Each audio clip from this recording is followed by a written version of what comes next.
Então, só para reforçar então, que o Calazans iniciou também, a gente tem 5 temas dentro desse nosso TED.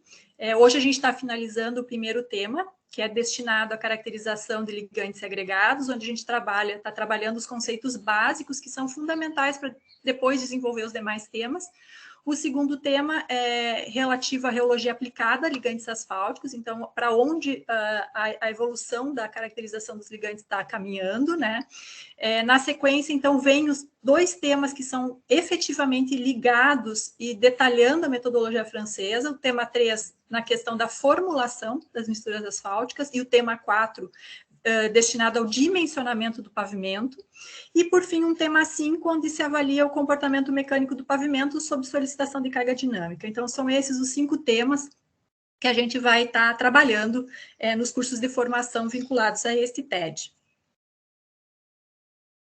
Então, nesse primeiro tema, semana passada a gente trabalhou a caracterização dos agregados, né? E hoje, então, a gente vai trabalhar a caracterização básica dos ligantes. Então, trabalhando os tipos, a estrutura e o comportamento dos ligantes, os ensaios de caracterização que são utilizados para fins de especificação, a contribuição, né, do ligante esperada no comportamento da fadiga e deformação permanente dos ligantes asfálticos, dos concretos asfálticos, desculpa, e também lá no finzinho a gente vai falar um pouco dos principais grupos poliméricos que atualmente são utilizados na modificação dos ligantes asfálticos.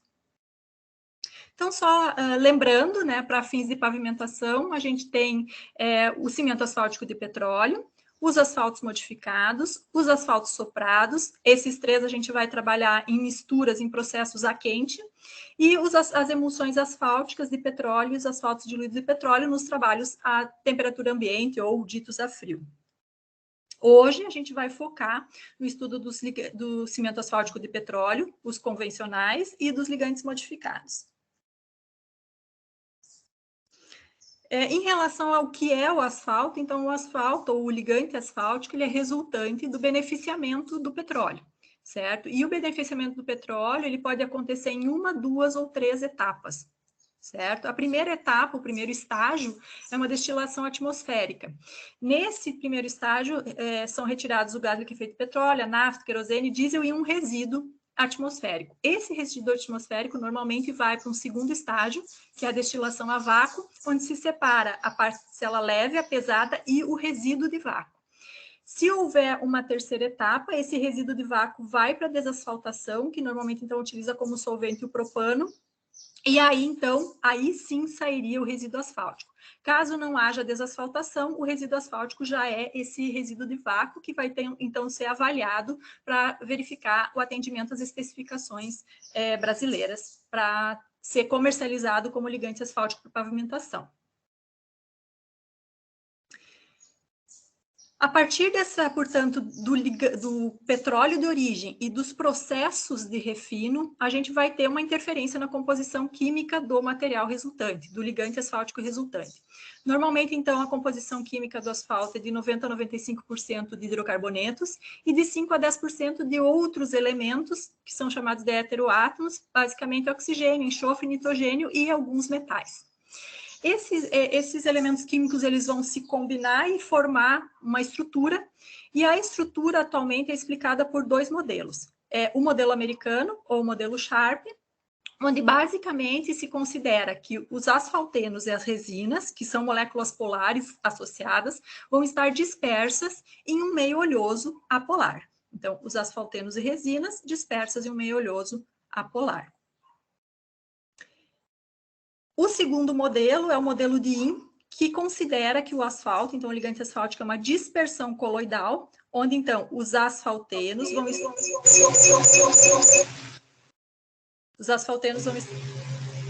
tendo um retorno.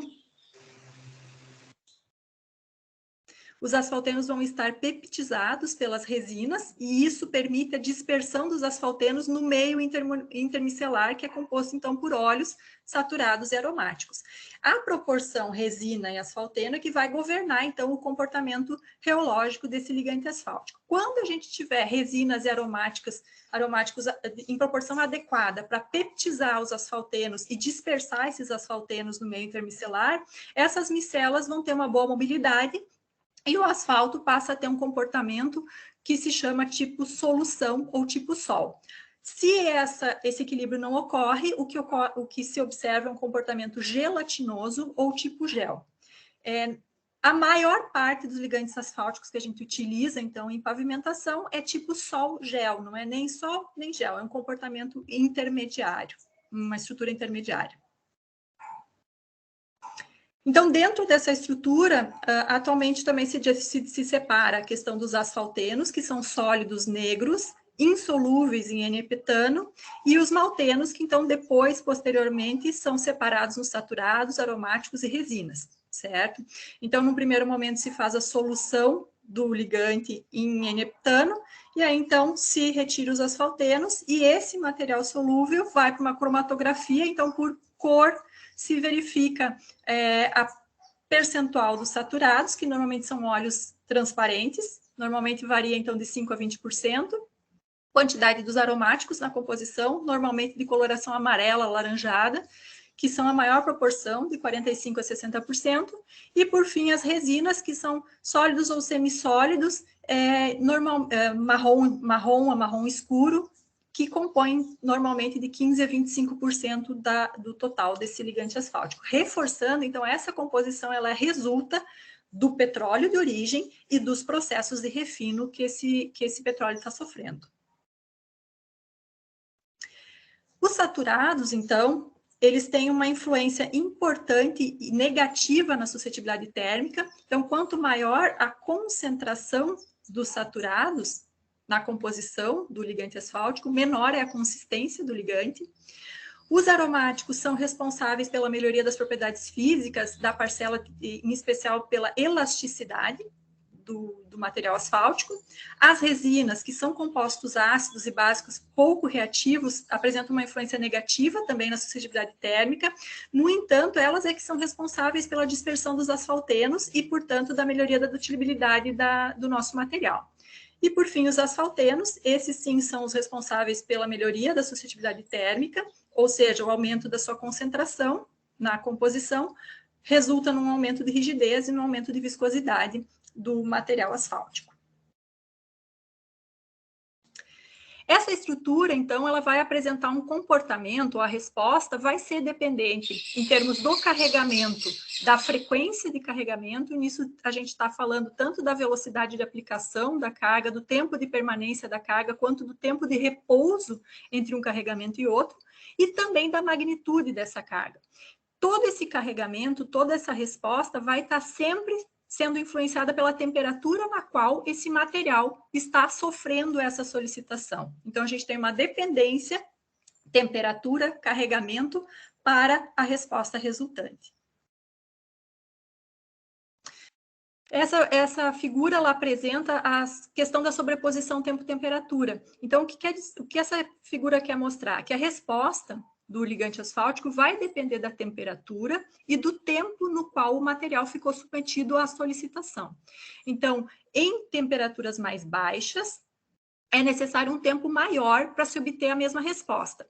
Então, uma resposta que a 60 graus se observa em 1 hora, a 25 graus serão necessárias em torno de 10 horas, obviamente, né, pessoal? Dependendo do tipo de ligante que a gente vai estar avaliando e o ligante, então, as características do ligante dependem do petróleo, né, do óleo que foi refinado e dos processos de refino que geram o resultado final em termos de composição e estrutura. Avançando em relação ao comportamento esperado dos ligantes asfálticos, a gente precisa retomar alguns conceitos básicos que a gente teve lá na física, né? O primeiro conceito básico é relativo ao comportamento elástico linear. Então, um sólido elástico de comportamento elástico, quando receber um carregamento, aqui, por exemplo, uma compressão, ele imediatamente vai sofrer uma deformação. Ao se remover esse carregamento, há a recuperação dessa deformação, ou seja, ele retoma a sua condição original. Então, esse é um sólido perfeitamente elástico, que apresenta um comportamento elástico linear, onde a deformação é função diretamente proporcional à tensão aplicada. E, no caso do comportamento elástico linear, a gente explica ele normalmente pelo módulo de Young, né? Então, comportamento tensão-deformação, onde a deformação é diretamente proporcional à tensão aplicada. Por outro lado, no comportamento viscoso, aqui nesse caso newtoniano, à medida que a gente aplica uma tensão de cisalhamento, o que se observa é uma taxa de cisalhamento como resposta, certo? E essa taxa de cisalhamento no comportamento viscoso perfeitamente newtoniano, a gente vai ter uma taxa de cisalhamento diretamente proporcional a essa tensão de cisalhamento aplicada. Um exemplo de comportamento viscoso newtoniano seria o CAP a 163 graus Celsius, onde a gente vai observar pequenos deslocamentos e também pequenas taxas de deformação. Só que, nas aplicações em pavimentação, a gente normalmente tem um comportamento combinado. Nem só elástico, nem só viscoso. A gente, então, vai ter pequenas deformações e nesse espectro de pequenas deformações, a gente explica esse comportamento, essa combinação de comportamento pelas teorias da viscoelasticidade linear, onde a gente alia a elasticidade e os fenômenos viscosos interpretados, integrando ao longo do tempo. Nesse sentido, então, surgem conceitos como o módulo de relaxação e a função fluência, que são elementos de estudo da reologia e, portanto, serão ampliados, né, no tema 2, que é dedicado à reologia dos ligantes asfálticos. Então, basicamente, quando a gente tem baixas temperaturas e ou carregamentos rápidos, o ligante asfáltico se comportaria como um sólido vítreo. Por outro lado, quando a gente tem altas temperaturas e um carregamento lento, ele se aproximaria do comportamento líquido viscoso.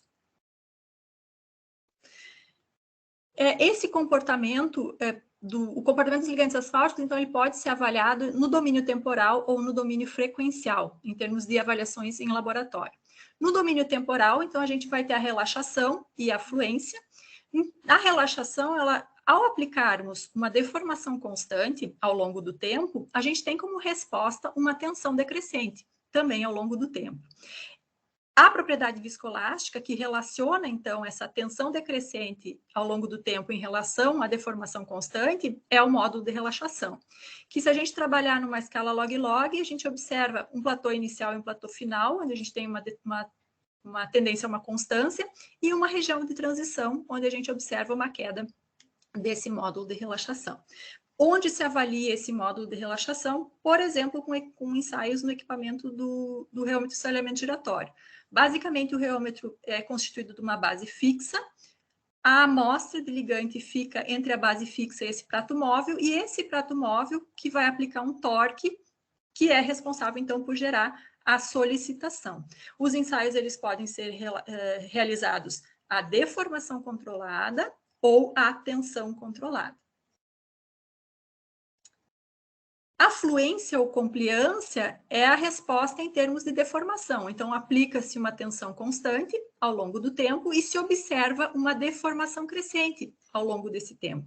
Então, surge a função fluência, que é a propriedade elástica, que relaciona, então, a deformação ao longo do tempo em função da tensão inicial aplicada, constante aplicada. Da mesma forma, numa escala log-log, se observa um platô inicial e um platô final, com uma região de transição onde a gente tem um crescimento acentuado dessa função fluência. A função fluência ou compliância é avaliada pelo ensaio MSCR, onde se busca a deformação recuperada, o R, e o JNR, que é a relação entre a deformação residual e a força aplicada.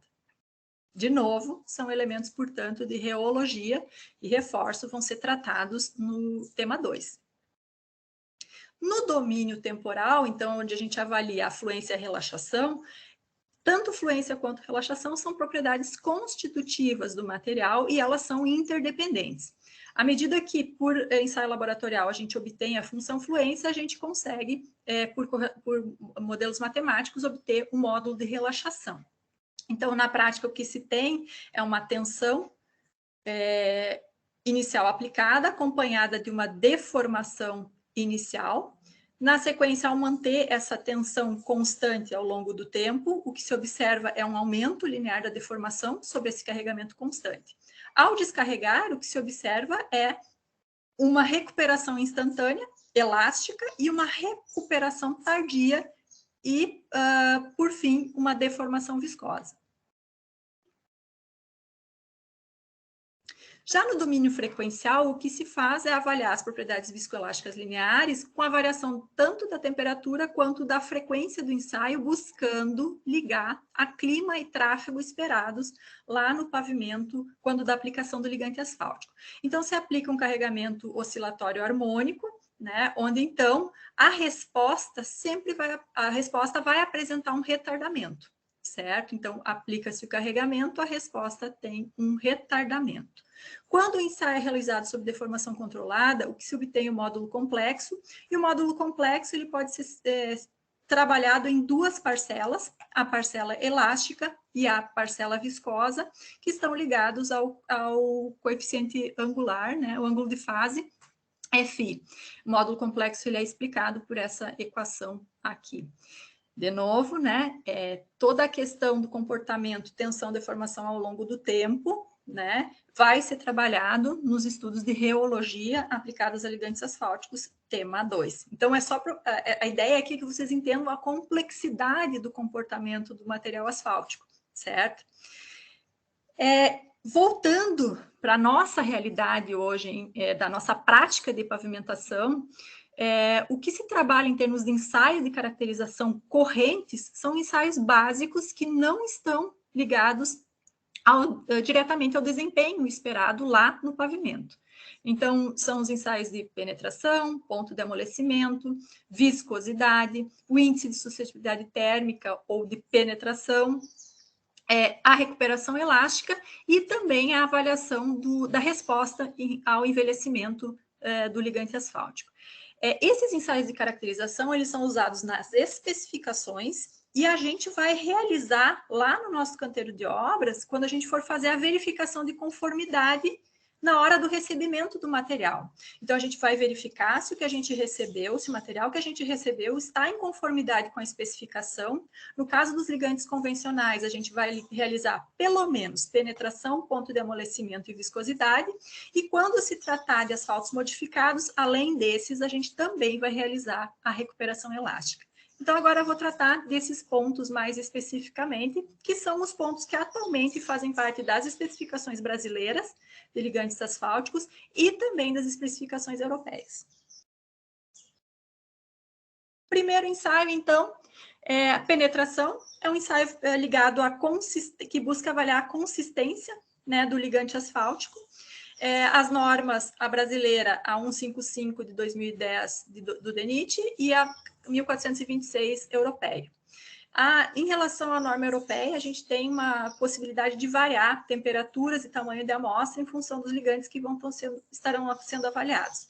Mas, basicamente, o que se tem a gente vai aquecer o ligante em temperaturas da ordem de 120 a 135 graus Celsius e vai verter em uma cápsula. Aguardar o resfriamento, a norma indica todo o procedimento para esse resfriamento, o período necessário para a amostra estar estabilizada. E aí, no caso no Brasil, a gente realiza um ensaio a 25 graus Celsius. Então, a gente vai colocar esse CAP num banho a 25 graus Celsius e vai utilizar uma agulha que vai ser colocada em contato com a superfície do ligante. Se vocês observarem aqui, a gente tem o espelhamento da agulha no ligante e isso demonstra que a agulha está tocando a superfície do ligante. É importante que ela toque porque a gente não quer queda livre, né? Então, essa agulha vai estar carregada com uma massa de 100 gramas e a gente vai liberar a queda dessa agulha e contar 5 segundos. E essa agulha, então, vai penetrar no ligante e a gente vai fazer a leitura dessa penetração após esses 5 segundos, a 25 graus Celsius. Então, essa leitura em décimos de milímetros vai ser a penetração do ligante asfáltico. Para cada ensaio, a gente faz 3 pontos e a média desses 3 pontos é a penetração do material. Então, esses 3 pontos tem que estar... Geralmente, a gente faz um triângulo, em forma de triângulo em cima da amostra, 1 centímetro de distância de cada ponto em relação ao anterior. Em relação também à consistência, a gente avalia também o ponto de amolecimento. O ponto de amolecimento, basicamente, de novo, a gente vai, nesse mesmo processo de preparação para o ensaio de penetração, a gente vai preparar para o ensaio de ponto de amolecimento. Então, a gente aquece o ligante e prepara a amostra da penetração e também prepara a amostra do ponto de amolecimento. e dos demais ensaios. Então, para o ponto de amolecimento, o que a gente tem é um anel, mais ou menos do tamanho de uma moeda de R$1, onde a gente vai colocar o ligante e, posteriormente, a gente vai rasar para que esse ligante fique preenchendo a espessura desse anel. Esse anel vai para dentro de um banho e sobre o conjunto de anéis, então a gente sempre realiza em dupla, vai uma bola, uma esfera metálica e o termômetro para avaliar a temperatura. Então, nesse pórtico, a gente vai ter uma base de referência e a gente vai aquecer o conjunto a 5 graus Celsius, mais ou menos meio por minuto, certo? Então, esse aquecimento vai promover o amolecimento do material asfáltico e quando o material asfáltico tocar a base de referência, vai se fazer a leitura no termômetro para cada uma das amostras, certo? Então, a média dessas duas determinações vai ser o ponto de amolecimento em graus Celsius. A norma que especifica esse ensaio é a 131 do DENIT e a especificação europeia é a 1427. A partir dos ensaios de ponto de amolecimento e de penetração, se calcula o índice de penetração ou o índice de suscetibilidade térmica, certo? Esse índice estaria ligado à influência da variação de temperatura na consistência do ligante, estaria avaliando essa influência, certo? E a ideia é que ele tivesse alguma ligação com a resistência ao cisalhamento e com o módulo de elasticidade do material.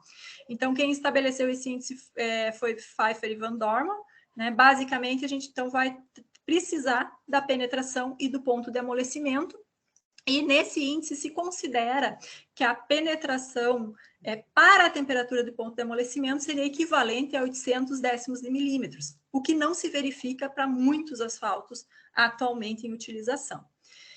Quanto menor o módulo desse índice de suscetibilidade térmica, menor seria a suscetibilidade térmica. Ou seja, quanto mais ele se aproximar de zero, menos suscetível ele é à variação das temperaturas.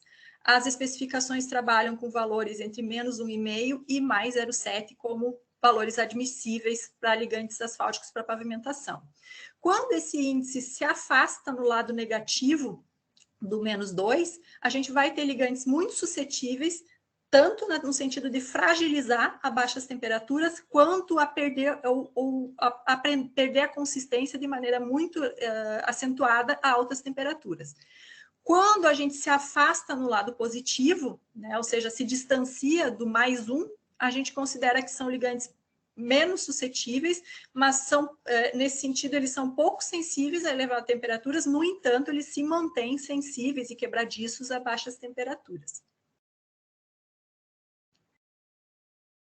Esse índice, pessoal, reforçando, ele consta tanto das especificações brasileiras quanto das especificações europeias.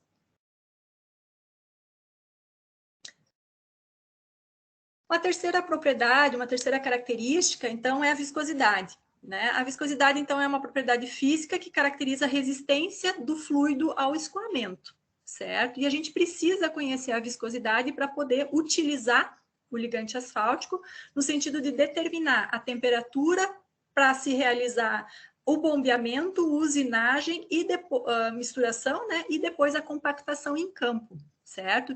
Então, a viscosidade, ela é avaliada em laboratório, normalmente, de duas formas. Determinação do tempo de escoamento em tubos ou orifícios calibrados, e a gente vai ter o seibofurol, que é o escoamento por um orifício, ou o tempo de escoamento em tubos capilares, que é a forma mais especificada na especificação europeia, onde se avalia, então, a viscosidade do ligante. E ainda a gente pode avaliar a viscosidade com a viscosidade rotacional, empregando o viscosímetro Brookfield e determinando, então, a viscosidade dinâmica do ligante. A viscosidade seibofurol, basicamente, então, a gente tem um equipamento onde, nessa parte interna aqui, a gente vai ter óleo térmico e vai ter um espaço, né, onde a gente vai colocar o ligante a ser avaliado. Então, a gente vai verificar, adequar a temperatura, aquela de ensaio, e quando a gente tiver atingido a constância de temperatura, né, o ligante tiver adequado à temperatura de ensaio, a gente vai liberar o fluxo. o que se mede é o tempo em segundos necessário para o ligante preencher 60 ml. Então, a gente tem pequenos piquinômetros, onde a gente tem a marca dos 60 ml. Quando atingir os 60 ml, a gente vai ler o tempo necessário, certo? Atualmente, a gente não aplica a viscosidade Sabofurol, em especial a ligantes asfálticos modificados. Tá? Ele não se presta, não traz bons resultados. Ok?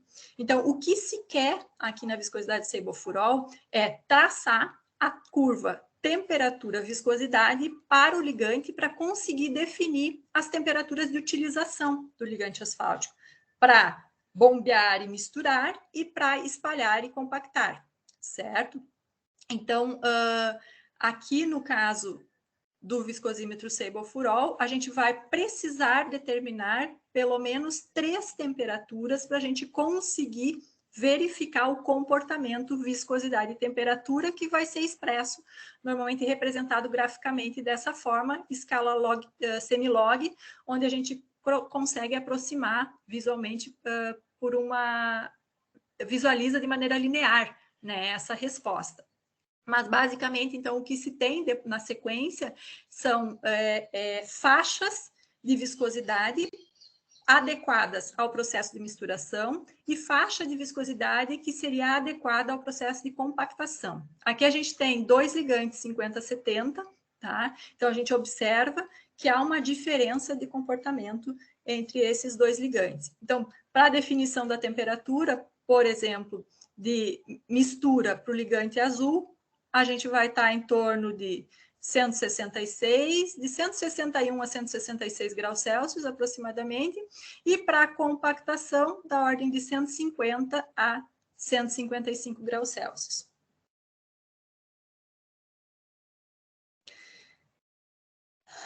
A gente atualmente tem trabalhado com a determinação, com a avaliação da viscosidade utilizando o viscosímetro Brookfield. O Brookfield basicamente vai ter uma termocélula, onde a gente vai colocar uma cápsula com ligante asfáltico aqui dentro dessa termocélula, que é controlada por esse equipamento aqui.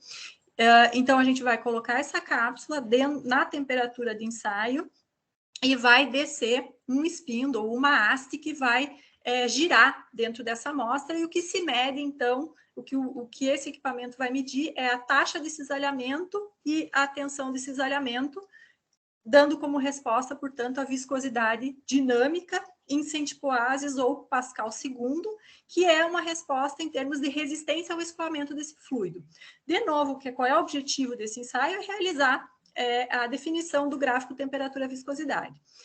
De novo, a gente vai trabalhar normalmente com pelo menos 3 temperaturas para se conseguir ter um modelo desse comportamento. Esse ensaio é especificado pela NBR 15184 e também pela norma europeia 13.302. Então, no caso do viscosímetro Brookfield, da viscosidade Brookfield, a gente vai ter numa escala semilog também a aproximação visual linear, né? E aqui a gente tem um CAP 50-70 e um 30-45.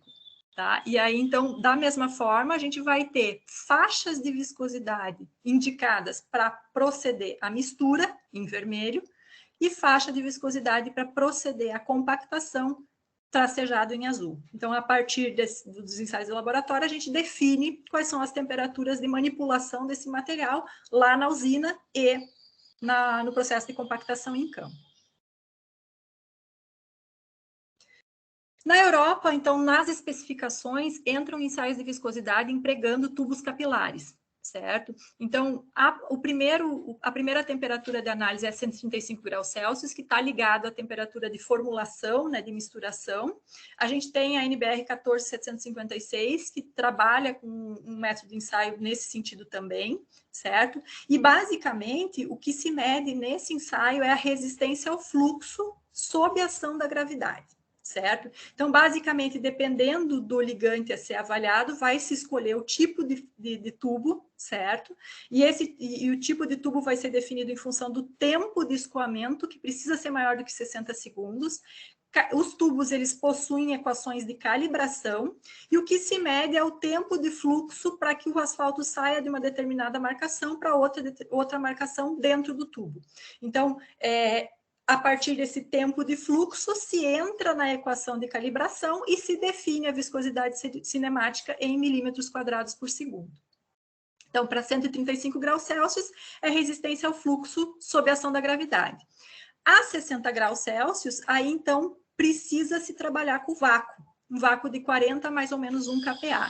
Mas o método é muito similar, mudam os tubos, certo? Mas, de novo, os tubos, então, vão ser escolhidos em função do tempo de fluxo necessário para que o ligante escoe de uma posição a outra, e esse tempo tem que ser maior do que 60 segundos também, e o que se faz, então, é justamente a leitura do tempo, a medição do tempo necessário para sair de uma posição e chegar a outra, sendo que essas posições estão marcadas, então, no tubo, certo? A especificação europeia é a 12596, e a gente tem a NBR 5847, que também trabalha com a medição dessa característica, utilizando o tubo capilar. Na sequência, o que a gente tem é que o comportamento do ligante também vai ser influenciado pelo processo de envelhecimento, que esse ligante experimenta tanto nos procedimentos de preparação para colocação em campo, né, ou seja, usinagem, espalhamento, compactação, né, quanto no tempo em que ele fica atuando, em que ele fica recebendo tráfego lá no pavimento, certo? Então, esse processo de envelhecimento, ele é resultante de, principalmente, quatro elementos. Primeiro elemento, endurecimento exudativo, onde a gente tem uma migração, né, dos componentes oleosos do ligante para o agregado, certo? Então, saem do ligante e, dependendo da porosidade do agregado, vão vão interagir com esse agregado. O endurecimento físico, onde a gente vai ter uma reordenação das moléculas e a cristalização das parafinas, né? E esse processo é reversível. A gente também tem a perda de voláteis, que é muito grande no curto prazo, nos processos ali de preparação, né? Onde a viscosidade ela pode ampliar em pelo menos 2 vezes em relação à viscosidade virgem. E, obviamente, essa perda de voláteis ela vai ser tão maior quanto for a disponibilidade de voláteis na composição do asfalto. E, por fim, a gente tem a oxidação, que são as reações, né, dos componentes do asfalto com o oxigênio, no sentido do enrijecimento, da fragilização.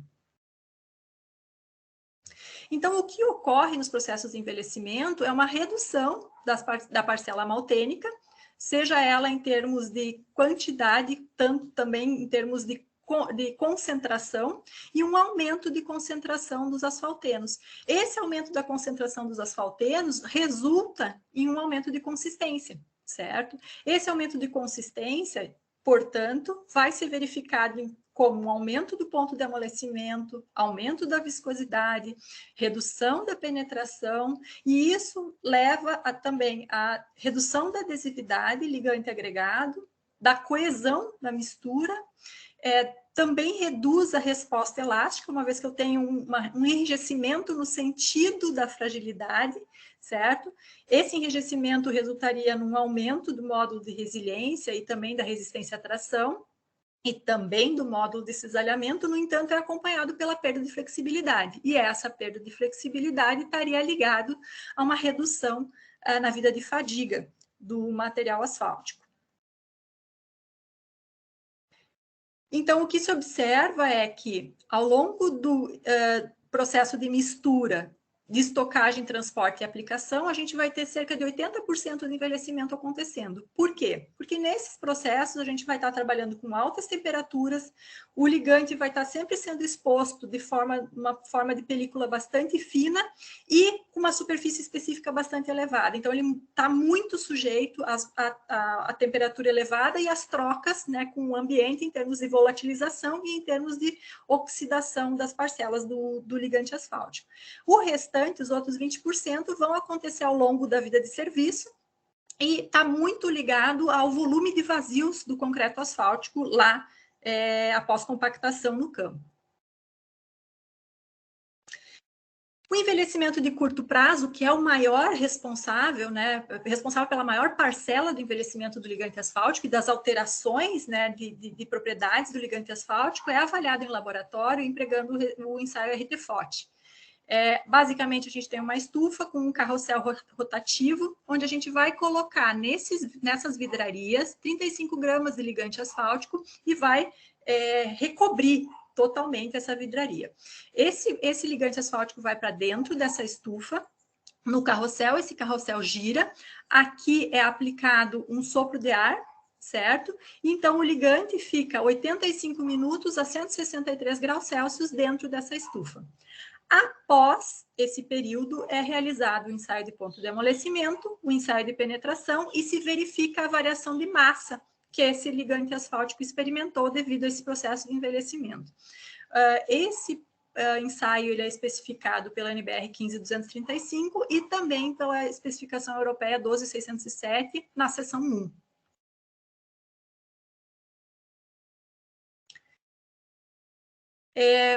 Para os ligantes modificados, a verificação da recuperação elástica é um elemento bastante importante. Então, a recuperação elástica, segundo o DENIT, o método de ensaio DENIT 130 de 2010, vai ser realizada a 25 graus Celsius, alongando essa amostra 5 centímetros por minuto até ela atingir 20 centímetros. Quando atingiu 20 centímetros, vai se cortar essa amostra no centro e vai se aguardar 60 minutos. Ao final dos 60 minutos, o ligante vai estar numa nova posição, certo? Então, os ligantes modificados vão tender a recuperar a sua posição original. Já os ligantes convencionais, sem modificação, têm uma recuperação elástica bastante pobre e praticamente se mantém tal qual estavam quando foram cortados, né? Então, na sequência, vai se aproximar, né, o equipamento para se encostar as faces resultantes do corte e verificar o quanto, a distância entre eles para determinar, então, a recuperação elástica em termos de percentual. Aqui no desenho, na figura 4, a gente tem asfaltos modificados aqui em cima, uma recuperação elástica bem importante, e aqui um asfalto convencional. A especificação europeia trabalha tanto a 10 quanto a 25 graus Celsius, e o tempo de repouso, de aguardo para leitura, é 30 minutos, e não 60. Por fim, então, como vêm essas especificações, né? Então, a DENIT 095 de 2006, que especifica os ligantes convencionais, os CAPs, né? Especifica de acordo com a penetração, do 30-45 até o 150-200. Então, o CAP tradicionalmente mais utilizado no Brasil é o 50-70. Então, ele vai apresentar penetração de 50 a 70 décimos de milímetros, ponto de amolecimento de no mínimo 46 graus Celsius, e aí então também se especificam as viscosidades mínimas e a faixa de viscosidade para temperatura elevada. As temperaturas de ensaio, no caso da viscosidade, 135, 150 e 177 graus Celsius.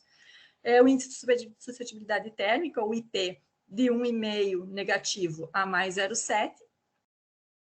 E em relação ao envelhecimento, né, o efeito do calor e do ar, né, no RT-FOT, a variação de massa admitida é de 0,5%, e isso pode ser tanto para cima quanto para baixo, certo? À medida que eu tenho uma perda maior de voláteis, eu vou ter uma perda de massa, vou ter uma perda de massa, né? E no momento que eu tenho uma preponderância do ganho de massa molecular ou dos asfaltenos, da proporção asfaltenos, a gente pode ter um ganho de massa nesse ensaio. Então, a variação é de 0,5%, tanto para cima quanto para baixo. E aí, então, o ponto de amolecimento após esse envelhecimento, ele pode aumentar de, no máximo, 8 graus, e a penetração, ela precisa, a penetração retida, ou seja, o mínimo necessário a ser mantido é de, pelo menos, no caso do 50-70, 55% da penetração da amostra virgem. Os ligantes asfálticos modificados por borracha, aí já se trabalha com a especificação em função da viscosidade, certo? Então, o tipo AB8, o tipo AB22, a penetração é a mesma, a faixa de penetração aceitável, o que muda um pouco é ponto de amolecimento e, obviamente, então, a faixa de viscosidade aceitável e a recuperação elástica, tá? No caso dos ligantes modificados, além dos ensaios que a gente trabalhou, ainda vai se verificar a questão da estabilidade da estocagem, né, que é bastante importante para fins de aplicação, né, desse ligante. Também se avalia nos asfaltos modificados por borracha o efeito do calor e do ar. De novo, a variação de massa ela aumenta um pouquinho, admissível, em função, obviamente, que eu tenho um componente que tem uma resposta ao envelhecimento diferente em relação ao CAP, né? E a variação do ponto de amolecimento e percentagem de penetração original e percentagem de recuperação elástica também se modificam, onde se quer uma recuperação elástica de 100% nos asfaltos modificados por borracha. No caso dos asfaltos modificados por polímero, o DENIT tem a especificação 129, que trabalha a questão dos asfaltos modificados por SBS, certo? Então, a especificação se dá pelo conjunto de números, ponto de amolecimento e recuperação elástica. Então, um 5575E, basicamente tem um ponto de amolecimento de 55 e uma recuperação elástica de 75, certo? Por cento. Obviamente, todos os outros parâmetros também são avaliados, da mesma forma se avalia também o efeito do calor e do ar, e de novo a variação de massa admitida ela é maior, e também a variação do ponto de amolecimento ela pode ser tanto negativa quanto positiva, certo? As especificações europeias trabalham em 3 especificações. A primeira para o CAP convencional, que é a 12591, a 13.924 trabalha os CAPs de alto desempenho, baixa penetração, e a 14.023 trabalha os ligantes, especifica as características dos ligantes especiais. Então, em relação aos ligantes convencionais, o quadro 1A especifica, nomeia também, classifica em função da penetração, entre 20, 30 e 160, 220, certo? Eles também têm uns 50, 70, assim como nós. A temperatura de amolecimento é especificada uma faixa admitida, certo? E aí depois, na sequência, a questão do envelhecimento de curto prazo, certo? Da mesma forma que a gente trabalha, com valores bastante similares ao que a gente especifica no Brasil. No quadro 1B, então, vem a questão da viscosidade dinâmica e viscosidade cinemática, e ainda vem o ponto de fragilidade FRAAS, que é uma medida da menor da temperatura negativa que leva à fratura, à fissuração do ligante asfáltico, tá? Que a gente não realiza aqui no Brasil. Para os ligantes de alto desempenho, com baixa penetração, são 4 classes, as classes são de 0 a 4, quanto maior a classe, melhor, né, o ligante, digamos assim, né, e basicamente se trabalha também com a penetração, que estaria ligada à consistência, à temperatura intermediária de serviço, então a classe 2 de 15 a 25, penetração a 25 graus Celsius, né, décimos de milímetros, e a classe 3, 10 a 20, também em décimos de milímetros. Em relação ao ponto de amolecimento, então, de novo, são faixas admitidas, então, de 55 a 71 ou de 58 a 78, então, mais altas, né? E aí, depois, a viscosidade dinâmica 60 graus Celsius, que está ligada à consistência à temperatura elevada em serviço, daí, né? E depois, a questão da durabilidade. Estou tendo um retorno.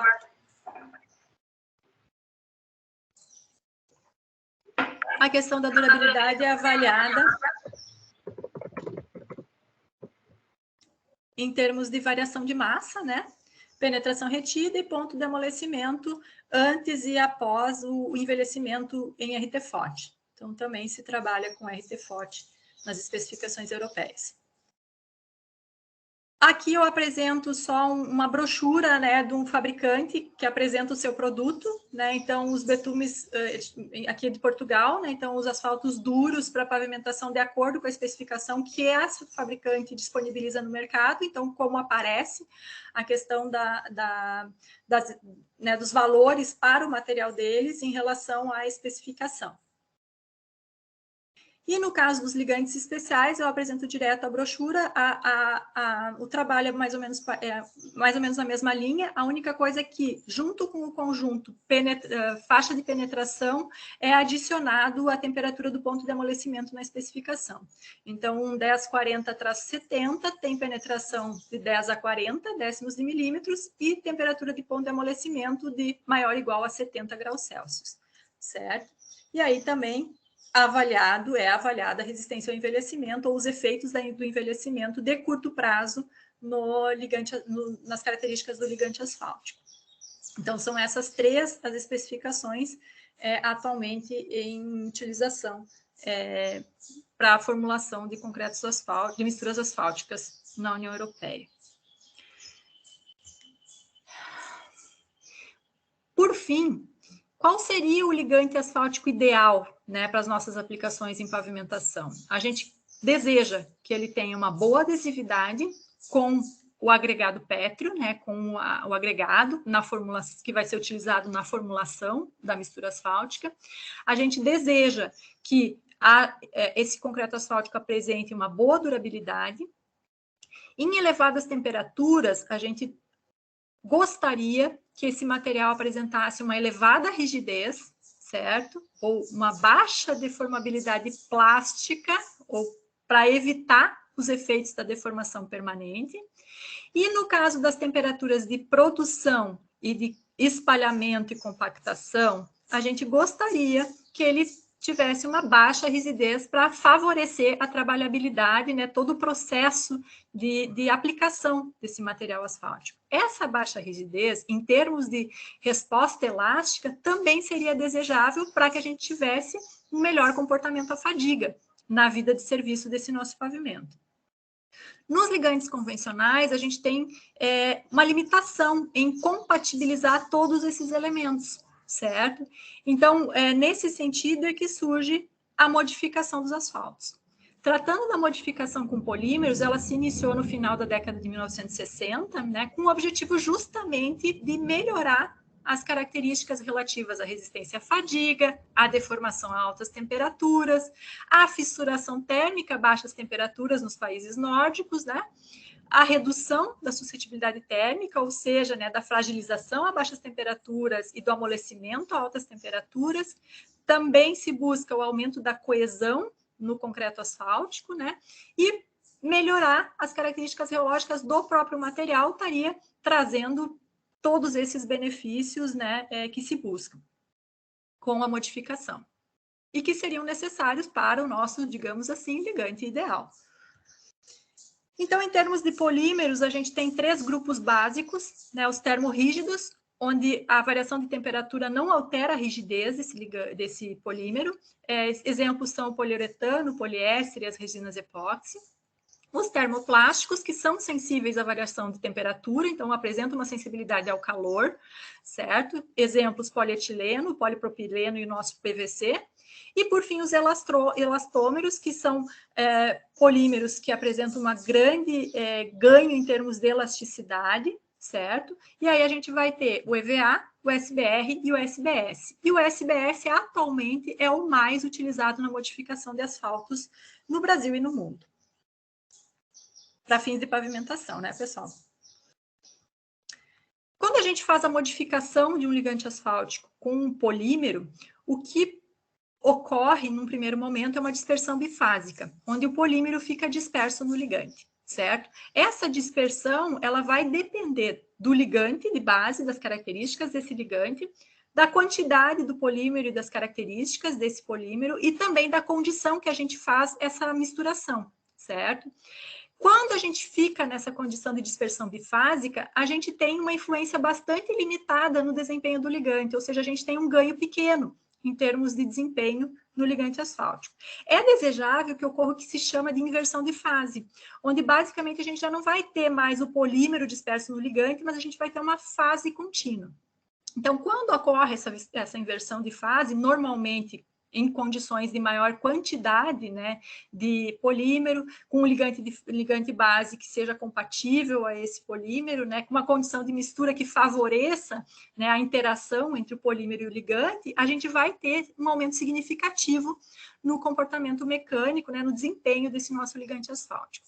Além disso, em termos de modificação dos ligantes asfálticos, é muito importante a questão da estabilidade da estocagem. E a estabilidade da estocagem, ela se dá normalmente após essa inversão de fase, né? Portanto, então, para que a gente tenha uma melhor condição de estabilidade, estocagem, de aumento de desempenho, são requeridos normalmente concentrações maiores de polímero, tempos maiores de misturação. Então, em relação ao ligante base, a gente vai precisar de uma elevada proporção de compostos ácidos e básicos pouco reativos, ou seja, as resinas, e uma participação polar aromática não muito elevada. Em relação ao polímero, como eu falei, a concentração é bastante importante, bem como as características próprias do polímero, como morfologia, o peso molecular, a composição química e a estrutura da molécula de polímero. Em relação às condições de mistura, então, reforçando, tempo e temperatura e as condições de rotação do misturador nesse processo vão ter influência muito forte no resultado do ligante modificado. O polímero SBS, ele é uma cadeia, né, de poliestireno, que está representado por esse cubo cinza aqui na imagem, que basicamente tem características plásticas e de alta rigidez, e pelo polibutadieno, né, que é representado por essas molas laranjinhas, que é responsável pela parcela elástica e resiliente desse polímero, né? A incorporação do SBS se dá a elevadas temperaturas, onde acontece a dissociação do poliestireno e permite e o material assume uma condição líquida que permite a mistura com o ligante asfáltico, né? Normalmente, em ligantes típicos comercializados, a gente vai estar tendo da ordem de 2 a 5% de SBS na composição do ligante modificado. Após o resfriamento, esses blocos de poliestireno se reorganizam e o que ocorre é uma rede bastante rígida e elástica, a formação dessa rede rígida e elástica ligante dentro dessa composição do ligante modificado. Esse processo, ele é reversível. Então, em termos do SBS, a gente pode ter o SBS de bloco, o SBS tribloco e o SBS radial. Então, os de blocos, eles são ideais quando a gente quer uma viscosidade mais baixa ou melhor adesividade, né? No caso do tribloco, a gente vai ter um equilíbrio entre a viscosidade, a elasticidade e a própria compatibilidade, né, com o material asfáltico. E no caso dos radiais, eles apresentam uma boa eficiência e uma boa performance, em especial para as propriedades de altas temperaturas. Quando a gente agrega o polímero no ligante asfáltico, geralmente, para a gente aumentar a proporção e garantir a compatibilidade, a estabilidade, a estocagem e melhoria, portanto, das propriedades do ligante asfáltico, normalmente é necessário se adicionar um agente reticulador. Em geral, esse agente, então, que está ligado à compatibilidade, à estabilidade e à estocagem é o enxofre, certo? Aqui, a Kraton apresenta um estudo onde ela mostra a variação da recuperação elástica e da viscosidade Brookfield em função do tipo do polímero. O percentual é o mesmo, tá? 4% para as 3 situações, com 0,1% de enxofre sendo utilizado como agente reticulador. Então, a gente tem, para os radiais, um aumento da recuperação elástica, que, obviamente, também é acompanhado pelo aumento da viscosidade Brookfield a 135 graus Celsius. É importante ressaltar que a compatibilidade, ou qual é o melhor polímero para fazer a modificação, qual é a melhor forma, né, a melhor estrutura do SBS, vai depender, obviamente, reforçando do cap base que vai estar sendo utilizado.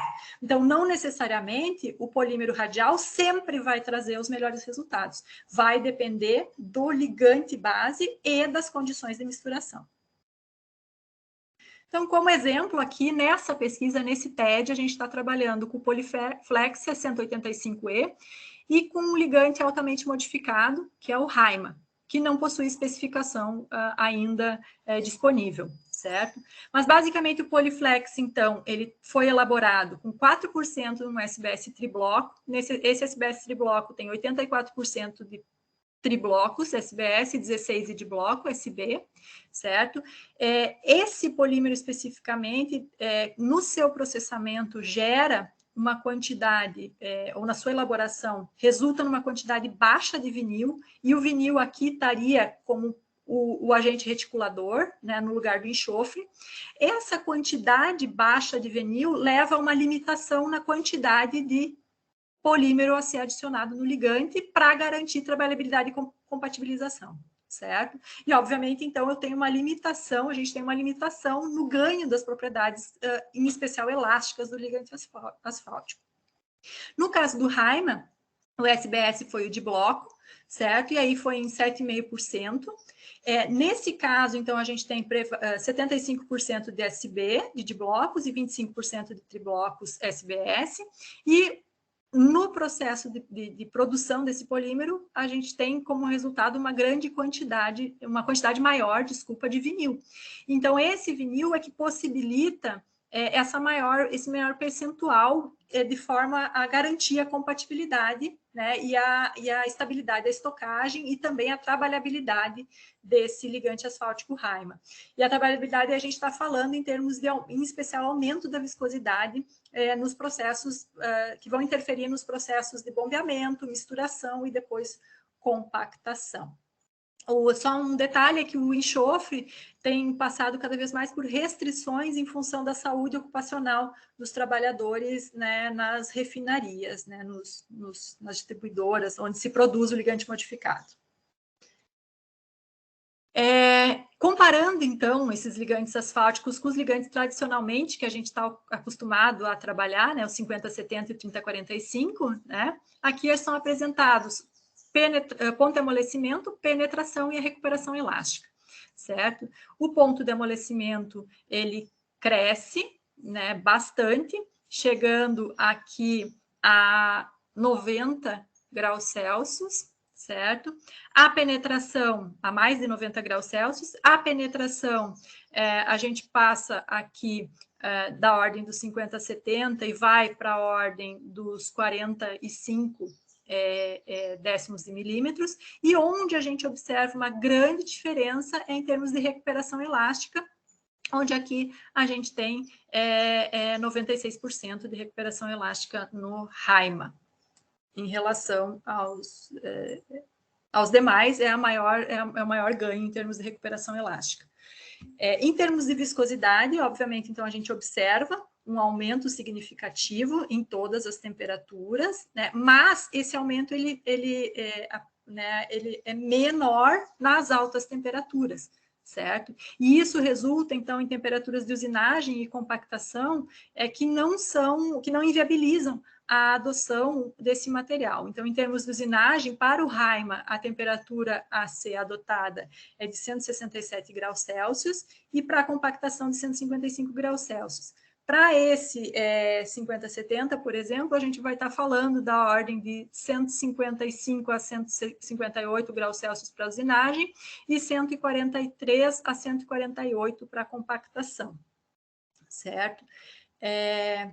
Então, quando a gente faz a modificação buscando melhorar as propriedades do ligante com o objetivo de se melhorar o desempenho do concreto asfáltico lá no pavimento, certo?